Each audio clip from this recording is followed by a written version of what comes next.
Number 9 Texas, W. Number 7 Florida, W. Number 9 Auburn, W.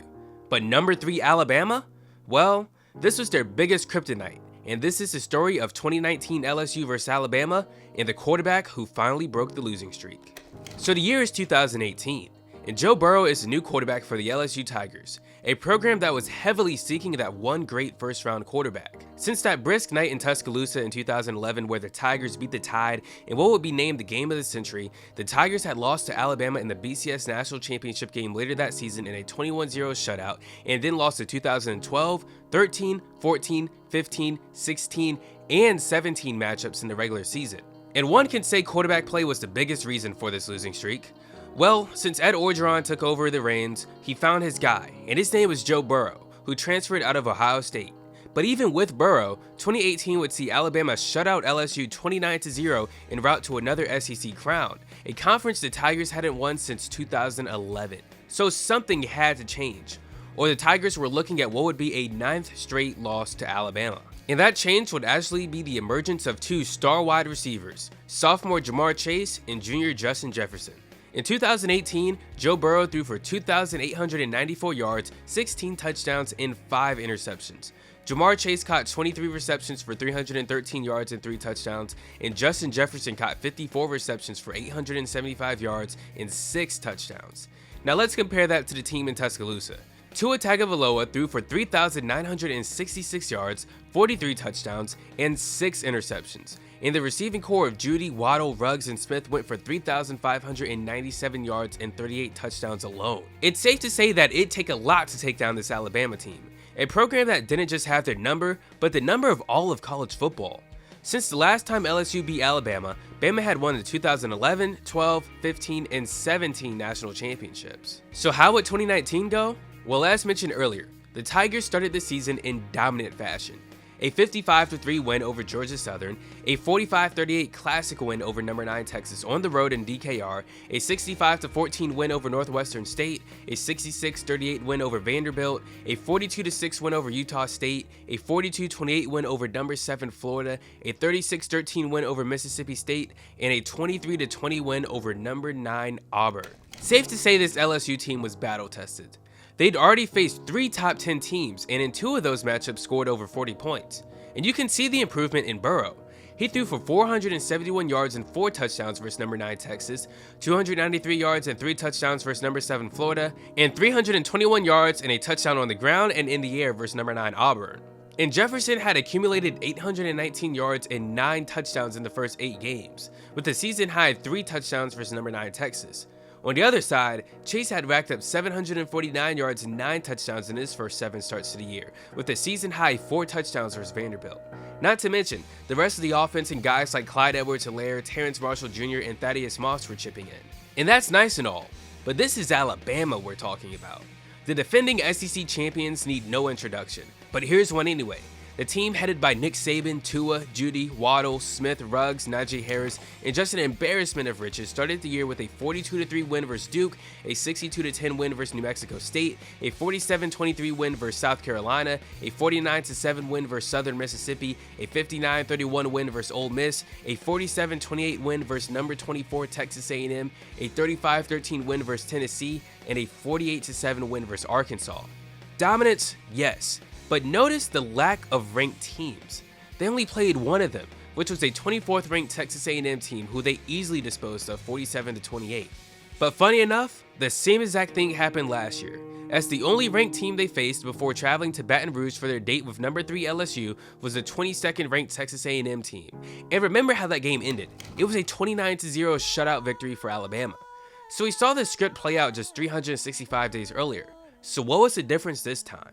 Because now the Tigers would be on the road, a place Alabama hadn't lost in since 2015, and a place Saban had only lost in as Tide head coach 8 times. Certainly this would be an insurmountable task, but one of the things that helped swing the tide the Tigers' way going into this one was the fact that 20 days before this heavyweight bout, Tua had undergone surgery in his right ankle to repair a severe ankle sprain suffered in the first half against Tennessee. So now all the time for talk was over. It was a beautiful day in the fall of 2019. the SEC on CBS, undefeated versus undefeated, a matchup many were saying would be number 1 versus number 2, as in the AP poll LSU was number 1 and Alabama was number 2, and in the coaches poll it was Alabama at number 1 and LSU at number 2. But the college football playoff poll positioned Ohio State at number 1 with LSU trailing at 2 and Alabama at 3. So it wasn't the game of the century 2.0 on paper, but everyone knew these were the 2 best teams in the country, and the game was in Tuscaloosa just like that night 8 years before when it was number 1 LSU versus number 2 Alabama, and something had to give. Only one team could prevail with the inside track to Atlanta. Only one team could win the game of this era, and it was either going to be the Dynasty in Alabama looking for a 9th straight victory over the Tigers of LSU, or it'd be those LSU Tigers, a totally revamped offense looking for revenge of teams past, and ending the losing streak versus their biggest rival. This is LSU vs Alabama 2019, with everything on the line. And this game got off to a very explosive start. Just 2 plays in and Alabama was already down to the LSU 20-yard line.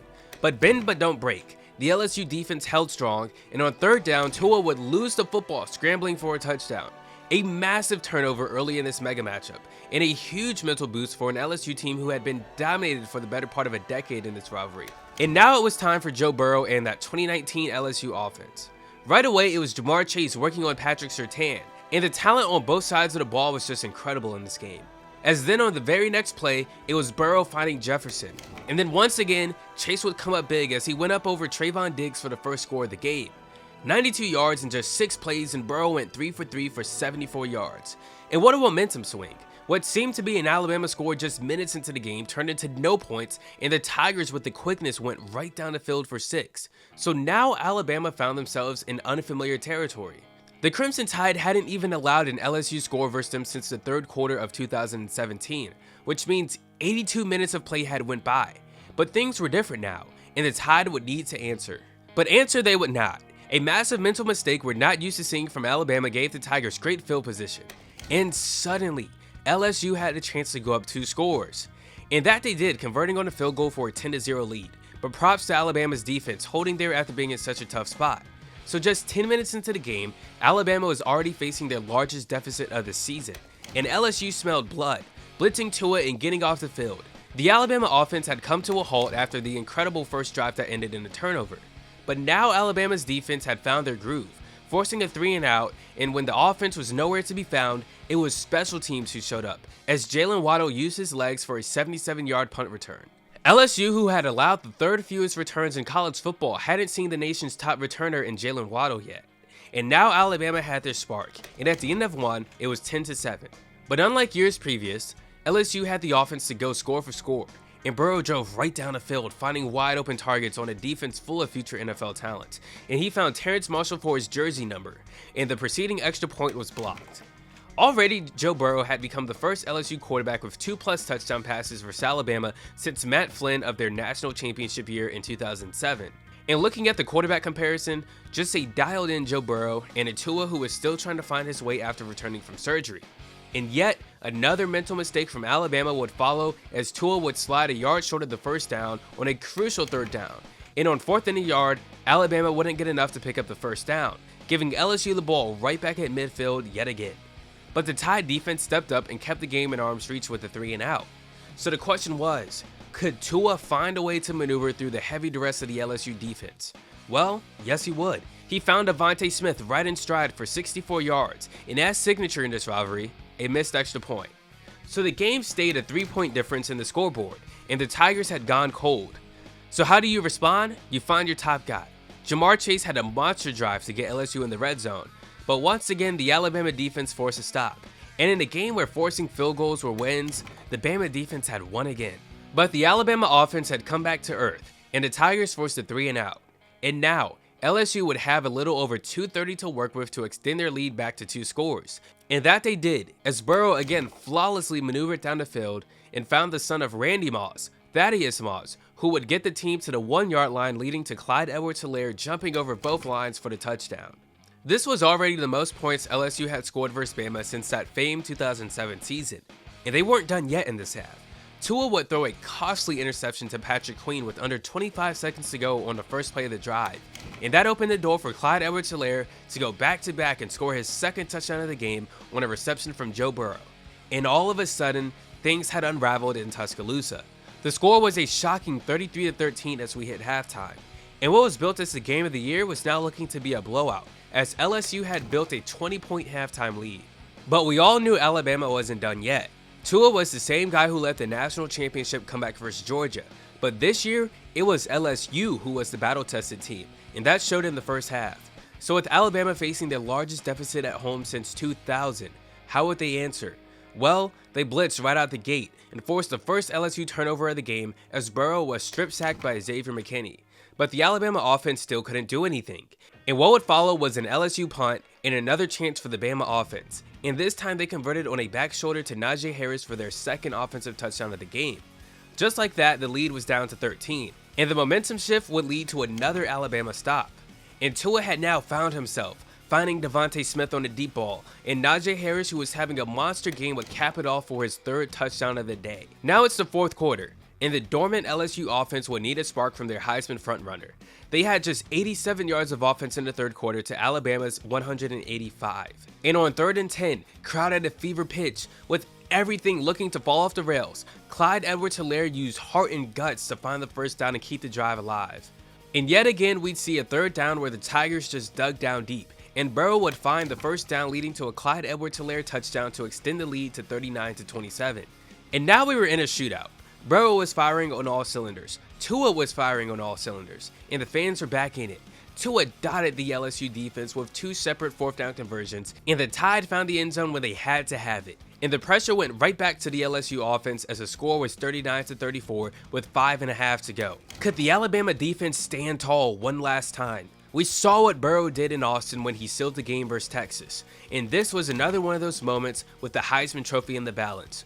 Burrow would find Chase, and quickly the Tigers were in Bama territory, and then he locked and loaded on Jefferson for another first down. 29 yards to Chase and 17 to Jefferson. And with the Alabama defense reeling, Joe Burrow would have his Heisman moment, using his legs on the zone read and putting the dagger into Alabama. Edwards-Helaire would find the end zone on the next play, capping off his dominant night. And in one of the most unfamiliar scenes we'd ever seen, LSU had put up 46 on Alabama in Tuscaloosa. Just like that night in Austin, it was Burrow who made the plays on the road in a top 10 matchup. Alabama would respond with an 85-yard touchdown to Devontae Smith, but it came a little too late, and the final score was 46-41. And LSU had done it. For the first time since that night in Tuscaloosa in 2011, the Tigers had beaten the Alabama Crimson Tide and broke the grueling losing streak. Joe Burrow went 31 for 39 passing, 393 yards, and 3 touchdowns to 0 interceptions. Tua went for 21 for 40 passing with 4 touchdowns and 1 interception. But it was Clyde Edwards-Helaire who shined brightest on that night with 103 rushing yards, 77 receiving yards, and 4 touchdowns. Alongside him was Jamar Chase, who put up 6 receptions for 103 yards and a touchdown, and Jefferson 7 catches for 79 yards. Devontae Smith's performance wasn't too shabby either. 7 catches for a staggering 213 yards and 2 touchdowns. This was a game that was littered with NFL talent all over the field. A total of 55 players who were on the LSU and Alabama roster for this game were selected in the NFL draft from 2020 to 2022. A total of 37 of the 44 starters on offense and defense were drafted. There were 18 first-round picks between the two teams, and the starting quarterbacks, running backs, and receivers from both teams were all taken within the first 2 rounds of the draft. The Crimson Tide had 25 players from that 2019 team that were drafted in the NFL. The Tigers had 30 players drafted from the 2019 team. So it'd only be fitting that the LSU Tigers would go on to win the College Football Playoff National Championship game, defeating Clemson 42-25 right in their backyard in the Superdome in New Orleans, Louisiana. This LSU-Alabama battle was certainly one for the books, and if you want to see another video featuring iconic LSU-Alabama battles, check out my video on why Jalen Hurts' career is straight from a movie script.